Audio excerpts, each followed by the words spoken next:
Barclay Goodrow is claimed by the Sharks in free agency. We talk about why this is mostly good news for the Rangers. Plus, we're also taking a look at the Rangers' ugly history of buyouts. And with their newfound cap space, can the Rangers now go big game hunting in free agency?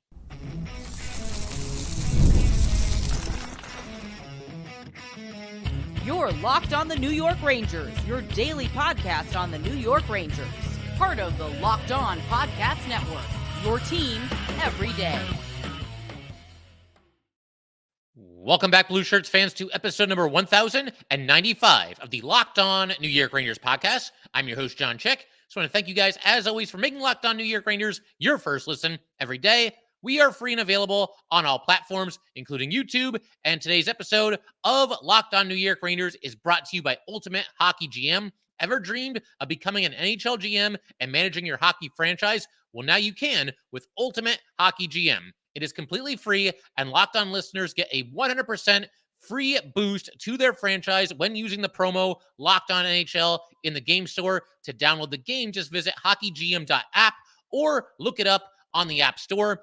Ultimate Hockey GM, start your dynasty today. And we are, of course, part of the Locked On Podcast Network, your team every day. So, the latest in this Barclay Goodrow mini-series, what's basically developed into a Barclay Goodrow mini-series here on Locked On New York Rangers, is, of course, the news that he was indeed claimed by the San Jose Sharks. And as I said in the intro just a minute ago, I do think this is probably the best case scenario for the New York Rangers. I know there's some Ranger fans that aren't happy with Barclay Goodrow being waived and ultimately not being a New York Ranger anymore. But to me, I'll say what I said in the preceding episode. It just feels like a necessary evil. The fact that Barclay Goodrow was claimed by the Sharks means that the Rangers are completely free of his contract. They don't owe him another dime. The Sharks inherit the entire contract, which is 3 years and $3.641 million per season. So it is indeed a clean break between Goodrow and the Rangers. And as I said in yesterday's episode, when we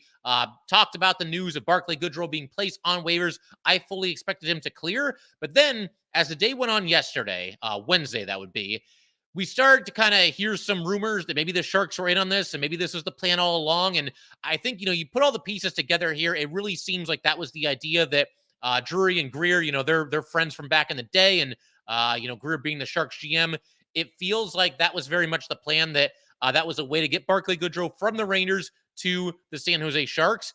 And the fact that a trade didn't happen tells me that it's very, very likely that Barclay Goodrow did indeed have the Sharks on his no trade list. They were one of the 15 teams to which he could not be traded, at least not without his approval. And it sounds like he was not going to approve that deal.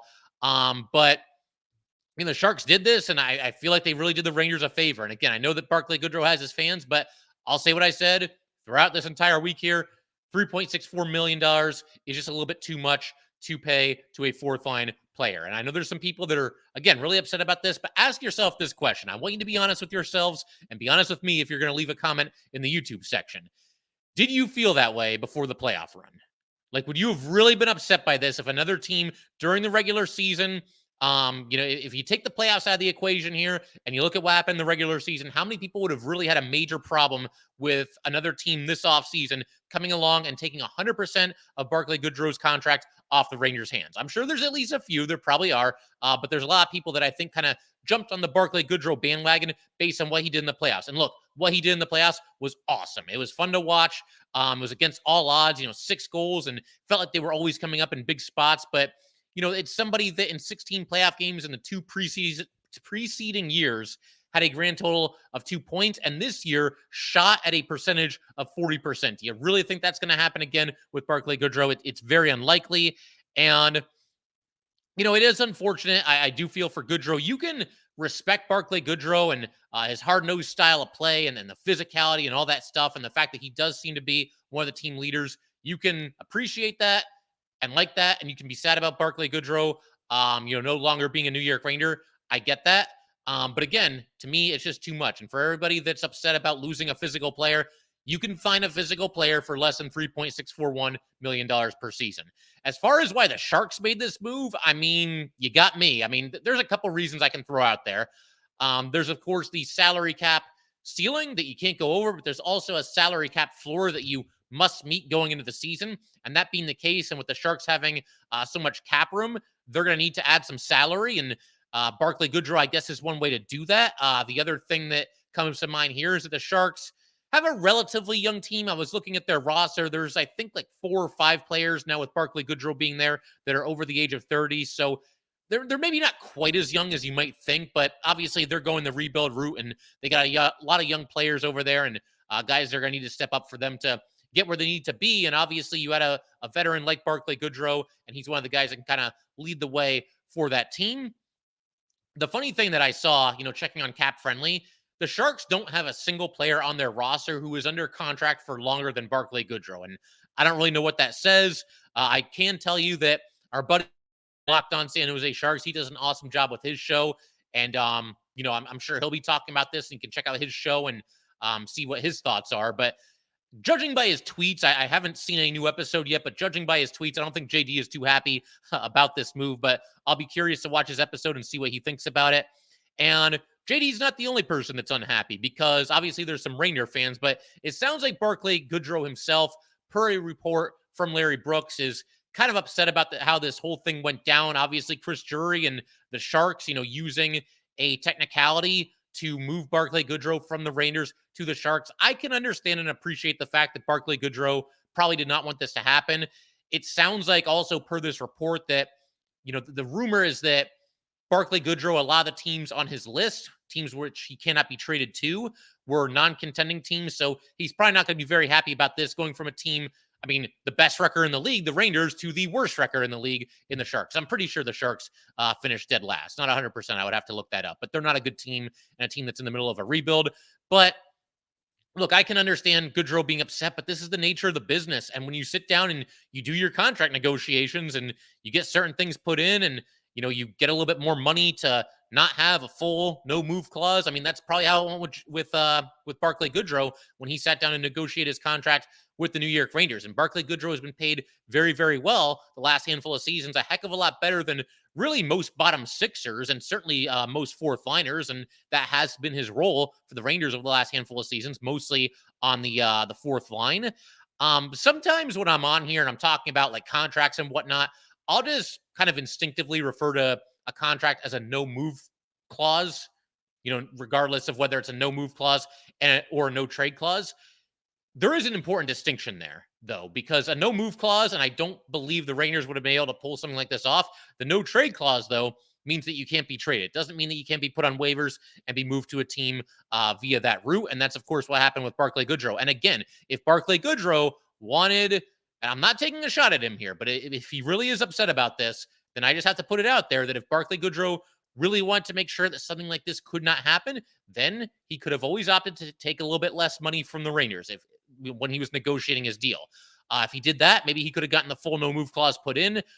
We don't know at this point, but again, it's a necessary evil. And look, it can't be a lot of fun for somebody like Chris Drury. I mentioned that in a recent episode, and he's talked about the Rangers need to get more physical, and I think they will do that this offseason.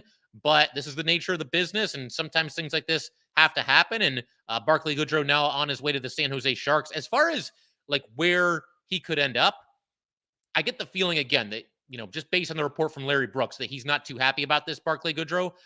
But I think he can have about as much as any other team in the NHL, because again, they are very young and they are rebuilding, and he's somebody that's obviously done some winning. You got a veteran in there, a hard-nosed player, a guy that'll keep his teammates honest and keep them focused. I think he has a chance to help the Sharks probably as much as any other team that he could have possibly landed on. So maybe that's some consolation to Barclay Goodrow. And again, I can understand him not being happy, but nature of the business, and this is where we are. And Barclay Goodrow, now a member of the San Jose Sharks. We're going to keep everything rolling in just a second here.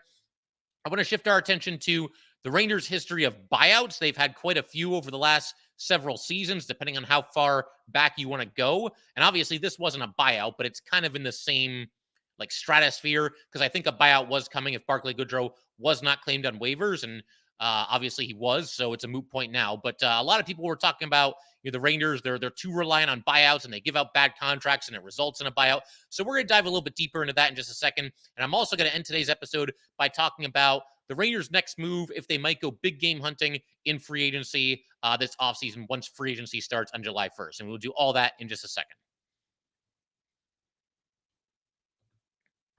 All right, we just want to take a minute to let everybody know that today's episode of Locked On New York Rangers is brought to you by Ultimate Hockey GM. Ever dreamed of becoming an NHL GM and managing your hockey franchise? Do you think you could run the Rangers better than Chris Drury? Well, your dream can come true, and this game is most definitely for you. Manage every strategic aspect of your team, play through the seasons, and lead it to glory. Hire the right coaches and staff, trade players or draft picks, navigate through free agency and the draft, all in a challenging and realistic game world. As a Ranger fan, you guys know there is no offseason. GMs are constantly making moves at every point of the year to improve their team's chances, and that's why I think you are going to love this game. Ultimate Hockey GM is completely free and playable online, offline. Play on the go as you want and when you want to.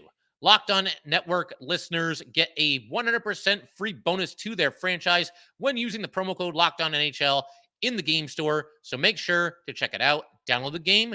Just visit hockeygm.app or look it up on the App Store. Ultimate Hockey GM. Start your dynasty today.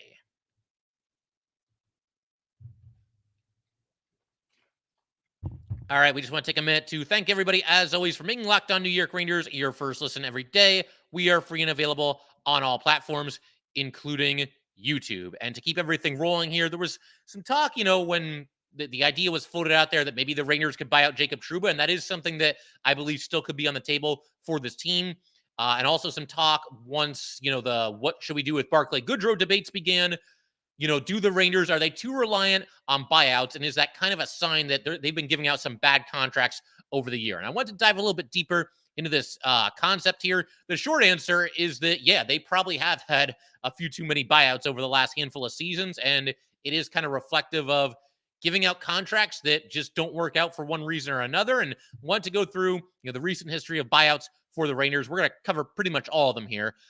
So Wade Redden, we discussed him in the last episode as well, because I wanted to talk a little bit about the idea that you can bury a contract in the AHL. You can't really do that anymore. I believe the number, the most you can bury in the AHL is $1.15 million. But with Wade Redden, he came to the Rangers in free agency, signed a 6-year deal for $39 million a year. 2 years with the Rangers, he was absolutely atrocious. They sent him to the AHL to, again, bury the contract and not have it count against the cap. They sent him to the AHL by placing him on waivers. And believe me, nobody was going to claim Wade Redden on waivers at that point. But they buried him there.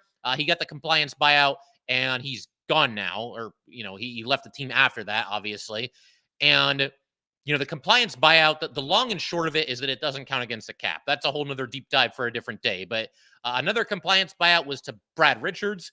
They signed him for 9 years and $60 million in 2014. You're not even allowed to sign anybody for that long anymore. And he only ended up playing 3 of the possible 9 years with the New York Rangers to mixed results. I mean, he wasn't a complete train wreck, but just didn't produce the way that he had produced with Tampa and also certainly with Dallas before that. And it's funny, Richards, he's not counting against the Ranger cap, but he technically does not come off the Ranger books until after the 2025-2026 season. So that'll give you an idea of, what a long-term mistake that ended up being. Another one, and one that has kind of been brought back into the minds of Ranger fans recently, is Dan Girardi. A lot of people have been referencing Girardi recently as it pertains to the idea of giving Ryan Lindgren a contract extension. Girardi signed a 6-year, $33 million deal in February of 2014, so $5.5 million per season. He was bought out after 3 years in 2017, and they actually just got Dan Girardi off the books this past year, 2023. So that'll, again, give you an idea of how long these buyouts and these cap penalties can linger, because when you buy them out, it stretches for, in most cases, it stretches for twice the length of the contract. So Girardi had 3 years left on his contract. The Rangers bought him out, and they're taking a cap hit every year for 6 straight years. So the way it worked here was, for Girardi, $2.6 million cap hit the first year of the buyout, followed by $3.6 million, followed by $3.6 million again, and then 3 straight years of $1.1 million. That is a lot of cap hits and a lot of cap penalties to pay for somebody that is no longer playing on your team. And you can see why, as I say all this, that there are Ranger fans out there wary of giving Ryan Lindgren a similar deal. I do think it's different, though. Girardi was 30 when he signed his 6-year extension with the Rangers. Lindgren's only 26. I think he can probably get him under contract for 3 or 4 years and maybe even still have him in his 20s when the contract runs out. So I don't think it's an identical situation, but you can appreciate the comparisons being made there for sure. Technically, Ryan Spooner, now he wasn't bought out by the Rangers. He was bought out by the Canucks, but because the Rangers had retained some of Spooner's salary in the trade that sent him away and brought in Ryan Strome, the Rangers took a cap hit once he was bought out by the Canucks of $600K for 1 year and then $300K the year after. Not really much harm there. Obviously, that's not going to make too much of a dent in your budget, but still, in a roundabout way, buyout, cap penalty to the Rangers. You've also got Kevin Shattenkirk. This one was absolutely a disaster. Signs for 4 years, $26.65 million per season. Played poorly in 2 seasons with the Rangers. He was bought out after that. It's worth pointing out that he played through a torn meniscus at times during his tenure with the Rangers and dealt with some other injuries as well. And it seems like they really kind of messed him up because the years that followed after that, I don't think he ever got back to the level that he was at one time, like when he was on the Blues. But Shattenkirk is still in the NHL and has had some decent seasons here and there. And kind of just a sad situation because Shattenkirk actually took less to sign with the Rangers. He apparently grew up a Ranger fan, really wanted to play for them, and signed a lesser deal to be a Ranger. But he was bought out. It worked out okay for Shattenkirk because he ends up winning a Stanley Cup with the Tampa Bay Lightning. But the Rangers, when they bought out Shattenkirk, they saved more than $5 million in the first year. And then they saved $500K the year after that, and then cap hits of $1.43 million for each of the next 2 years. So honestly, this one wasn't really that bad as well. I mean, it kind of reflects poorly on the organization when you keep having these contracts that you can't or don't want to honor for one reason or another, and you end up having to buy out the players. But that's not that bad. They saved a lot of money in the first 2 years and then didn't pay a whole lot the 2 years after that. So not really a disaster there. Tony DeAngelo is another one. He signs a 2-year, $9.6 million contract. He was a healthy scratch early in the first year of that. And of course, not too long after that, has an altercation with Alex Georgiev, only ended up playing 6 games for the Rangers. Rangers bought him out. But again, this one was pretty harmless. They bought him out after that season, due in part to DeAngelo being younger than 26. The cap hit for the first year was only $383K. And then the second year, $883K. So it was far from a disaster there, but DeAngelo still does hold the distinction of being the only NHL player to be bought out twice. Of course, you got to talk about Henrik Lundqvist. This one was kind of sad from the human perspective, just because it's Henrik Lundqvist, man. The guy was the face of the franchise, synonymous with Ranger hockey for about 15 years, and only had 1 year left on his contract. But the Rangers got to a point where they said, you know what? It's time to move on. It's time to part ways. They did that. It was a tough day for sure. I'm glad that, the first season of Locked On New York Rangers, when this podcast came into existence, that ended up being the last season of Henrik Lundqvist's career with the Rangers and actually his career in general. Of course, he signed with the Caps and never ended up playing a game with them due in large part to his heart issues. So that was it for Lundqvist. He counted $5.5 million against the salary cap for one season and then $1.5 million against the cap the season after that. So a pretty substantial amount that first year there, but it didn't really hurt the Rangers too much because they were still rebuilding, still putting the pieces together. But they were in a situation at that point where they were ready to give the reins to Igor Shesterkin and even Alex Georgiev to a lesser extent. You had that kind of awkward situation near the end of what turned out to be the 2019-2020 season, the bubble playoffs. And the Rangers are carrying 3 goalies, and one of them has to be a healthy scratch every night. And just kind of, like I said, an awkward situation there. And it was time to move on. And I think the Rangers did what they had to do. And again, not a buyout that I think hurt them too much. I would say overall, probably the Girardi buyout is the one that hurt the Rangers the most, just because it was spread out over the course of 6 years. And that cap hit every year was not cheap. And it was unfortunate. The Rangers, they weren't really... that era of Ranger hockey, the window had not completely closed for them to win a Stanley Cup. They made it to the playoffs one more year after the Girardi buyout, but it didn't really put them in a good spot. So, yeah, that was unfortunate. And yeah, I mean, to be honest, yeah, I do think the Rangers over the years have given out a couple of maybe ill-advised contracts, either re-signing their own guys or going out in free agency to find somebody else. And in many cases, it hasn't worked out well at all.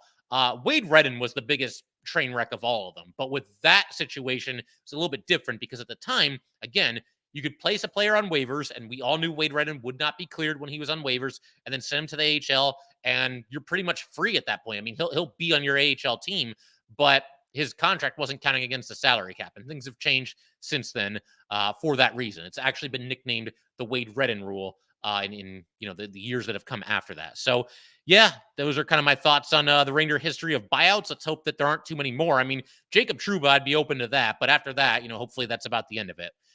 But regardless, we are going to keep everything rolling here on Locked On New York Rangers. I want to take a look at the Rangers' current salary cap situation and look at some ways they could potentially look to clear even more salary cap space and maybe even go big game hunting. They might be bigger players in free agency this year than they've been in a while, and maybe a little bit bigger players than some of us were perhaps anticipating not too long ago. So we will do all that fun stuff with the Rangers and everything related to having more salary cap space in just a second. All right, we just like to take a minute to let everybody know that today's episode of Locked On New York Rangers is brought to you by eBay Motors. Passion, drive, and patience. The formula for winning championships is also what keeps your ride or die alive. eBay Motors has everything you need to maintain your vehicle and level it up to peak performance. Superchargers, roof racks, exhaust kits, LED headlights, and more. Whether you're into speed, power, or style, eBay Motors has got you covered. With over 122 million parts for your number one ride or die, you will always find exactly what you're looking for. With eBay Guaranteed Fit, your part is guaranteed to fit your ride every time or your money back. Because with eBay Motors, you are burning rubber, not cash. With all the parts you need, at all the prices you want, it's easy to make your car the MVP and bring home those huge wins. Keep your ride or die alive at ebaymotors.com. Eligible items only. Exclusions apply. eBay Guaranteed Fit, only available to U.S. customers. All right, let's keep everything rolling here on Locked On New York Rangers. Wanted to look at the Goodrow waiving and the Sharks claiming him and kind of reconfigure here and recalibrate and try to come up with some kind of a game plan that the Rangers could use when it comes to unrestricted free agency or perhaps even re-signing some of their own in-house free agents. So first and foremost, something that we mentioned a while back on Locked On New York Rangers, but it bears repeating for what we're about to do here. The salary cap had a pretty hefty jump from last season to this season. It jumped $4.5 million, and it's now up to $88 million. And for some context there, we had a flat cap for 3 years during, I guess, what we could call the pandemic era. The salary cap remained the same for 3 straight years. And this past season, only a $1 million jump. And now we get a jump of $4.5 million, which obviously opens the possibilities for the Rangers and probably some other teams as well. They're up tight against the cap, gives them a little bit more flexibility. Cap friendly right now has the Rangers of $12.8 million in cap space. This is, of course, after Barclay Goodrow was claimed by the San Jose Sharks. And, thought that I had is the Rangers, that's more cap space than they had last year, and they have fewer roster spots to fill, and more on that in a second. But it also kind of opens the door. If the Rangers want to go down this road, there are some moves that they can make to open up even more cap space. And again, 12.8 is not a small amount, but, there is some in-house keeping to do going forward, the seasons to come here. But if they really wanted to, they could open up a whole world of salary cap space. One of those things you could do, and it's something that we discussed in great detail in a recent episode. You can check out that episode if you'd like. The idea of a Jacob Trouba buyout. Now, of course, the first thing they would do is try to trade him. It probably wouldn't work. And if that's the case, you could also look to buy him out. But a buyout of Jacob Trouba would result in an additional $4 million in cap space for this season. And if we take it a step further, Kaapo Kakko is back under contract with the Rangers. He was a restricted free agent, signed the one-year deal for $2.4 million, but I don't think he's a lock to be on the opening night roster next season. So if you do both of those things, if you trade Kakko, and we'll say buyout Trouba, because I don't think anybody's going to trade for him and take on that contract. So if you do both of those things, that would bring you up to a total of $19.2 million in cap space. And there's a lot you can do with that. It would be an aggressive approach by the Rangers, but they're two moves. Again, a buyout of Trouba, a trade of Kakko that I don't think can be completely ruled out here. And, before we all go crazy with that amount of salary cap space, $19.2 million, you got to remember, again, it's been a common theme on here, but it must be repeated. Igor Shesterkin and Alexis Lafreniere among several players next year that will need new contracts and more expensive contracts. So you do have to keep that in mind. But if the Rangers stay aggressive here, then they can become and make those 2 moves that I talk about, then they can become bigger players in free agency than a lot of us were likely anticipating. If you look at what they did last year, it's mostly been patchwork. Really, the last couple of off seasons, the Rangers moves in free agency. It's a lot of guys coming in here on 1-year deals for 6 figures, the league minimum or just above the league minimum, whatever it might be. The one exception, of course, is the contract given out to Vincent Trocheck. But for the most part, it's been patchwork the last couple of seasons. And when you look at the free agent field right now, there are some interesting names, a couple of players that have been connected to the Rangers either by NHL media members, Ranger beat writers, or some of these might be fan created. But, just to throw out a couple of names here, we'll discuss these guys in greater detail going forward. But, you got Jonathan Marchessault. There's a lot of Ranger fans that would really like to see the Rangers add him, and maybe he finally solves the dilemma as far as who to put with Mika and Kreider on the top line. I know some people have some issues with me calling it the top line. That's how it's listed on the depth chart. I realize that the better line for the Rangers is Trocheck and Lafreniere and Panarin, but we're still going to call it that because that's how it is on the depth chart. But Jonathan Marchessault is an idea. Patrick Kane, he's a free agent again. There have been so many conversations about Patrick Kane and where he's going to land and should the Rangers bring him back and what should they do. We saw them do salary cap gymnastics a couple of years ago to add him at the trade deadline. They had about 11 cents of cap space remaining after they brought in Patrick Kane. But, could Kane be interested in a reunion? That's at least possible. And I think he proved last year with Detroit that he is healthy, and it looks like he can still play. Elias Lindholm is a name that's been kicked around. Tyler Toffoli, this is a name that we've talked about on here quite a bit, and somebody that I believe the Rangers were looking at this past year. Ultimately didn't happen, but that's also a possibility. Brett Pesce, somebody from the Canes that you could cherry pick from them. You take somebody from a division rival. That's always a nice thing. If you really want to dream big, there's names like Sam Reinhart, Jake Guentzel, maybe even Steven Stamkos. I feel like Stamkos rumors have been going on for about 5 years as far as maybe the Rangers can make a play for Stamkos. Maybe they could trade for Stamkos. Maybe Stamkos will somehow end up on the Rangers. Hasn't happened yet, but obviously, he's facing something of an uncertain future. So, again, this is just the tip of the iceberg, and we will talk about all these players in greater detail going forward. But one other thing that I think that everybody needs to keep in mind here, and I include myself in this, when it comes to signing any one of these free agents or anybody else that we didn't even mention just now, you got to remember, you don't just have to fit them in under the salary cap for the season to come, the next season.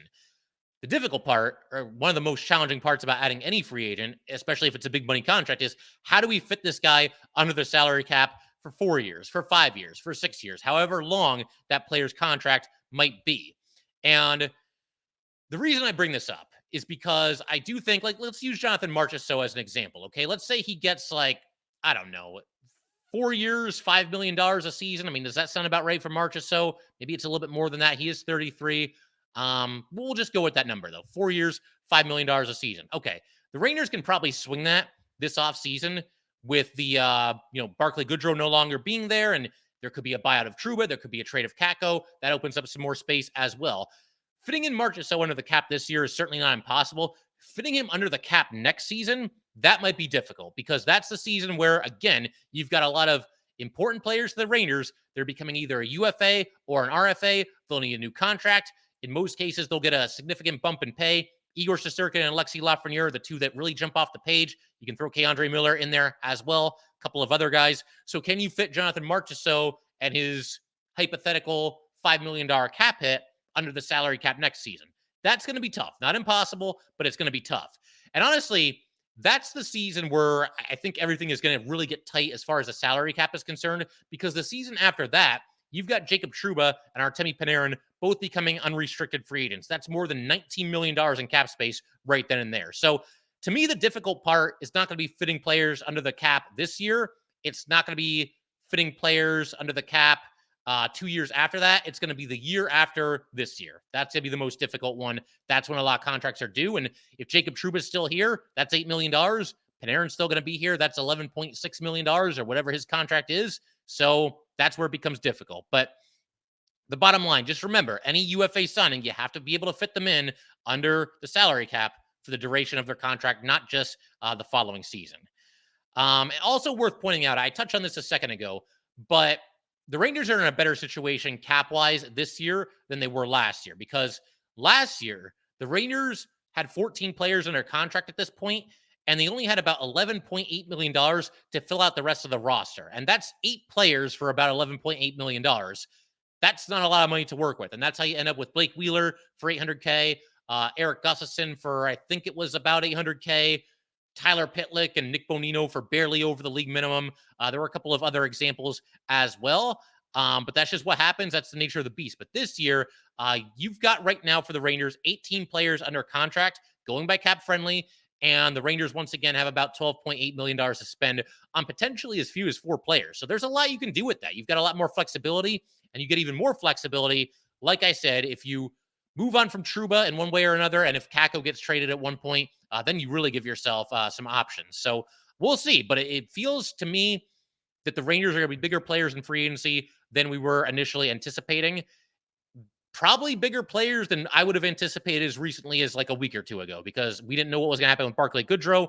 We thought maybe a buyout could be on the table, and instead the Sharks take him completely off the Rangers' hands, and that opens up a good amount of cap space there. And there could be more moves to come as far as clearing salary for the New York Rangers. But it's going to be very, very fun to see what happens going forward. We're going to be right on top of everything here on Locked On New York Rangers, and certainly we'll continue to discuss UFA options for this team.